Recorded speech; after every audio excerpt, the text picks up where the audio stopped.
次の勉強は同じことけど円の面積円の面積。さあ今度は色ついた部分の面積を認めよう。この色ついた部分の面積を認めよう. Ibig sabihin, itong area nito, yung size area nito, hanapin natin. So, ito. Tehen. Gomenasai ne. Tehen. 字下手くそけどね、これは高さ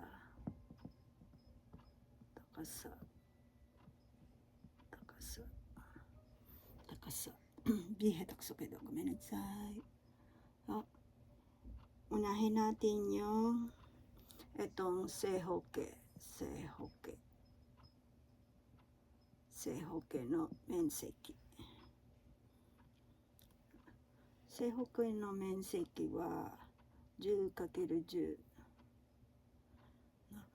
Ibig sabihin, itong square na area, ang formula niya ay tehen kakeru takasa. Tehen base, the height. The 10 times 10 is 100. 100. So, 100 siya. So, ngayon, ito naman, hanapin natin yung ganyan. Kalate siya, kalate. Ganyan siya. So, itong menseki na to, no? Ang hanapin natin.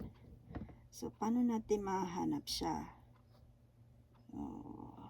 Una, yung 10 no hanbun.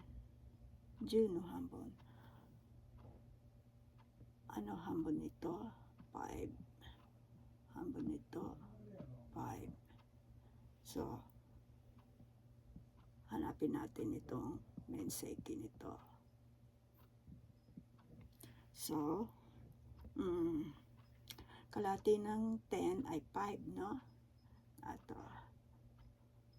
ito, hangke kakeru hangke, no? Hangke kakeru hangke. Kakeru enshuritsu. Yan. Ibig sabihin, half times half. Kalahati ng 10, 5. Kalahati ng 10, 5. Yung kalahati nito, 5 yan. Kalahati, no? 5. So, 5 times 5 times something juyong. Ito yun. And then, the total is 78.5. 78.5. So, ilan na menseki ngayon? So, ito naman hahanapin natin. Yung menseki nito. Menseki. Kami. Yan. Yan naman hahanapin natin. Paano mahanap ang dayate? Kono menseki o motomeru. So, mula rito sa seihoke, aalisin natin ito. Kore o kiru. So, yung seihoke niya ay 100. Itong kanyang half niya ay 78.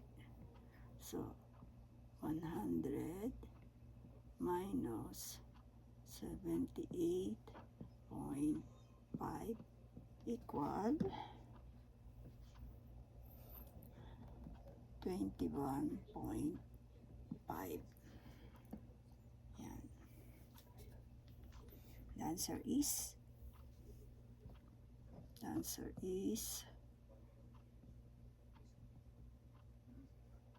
答えは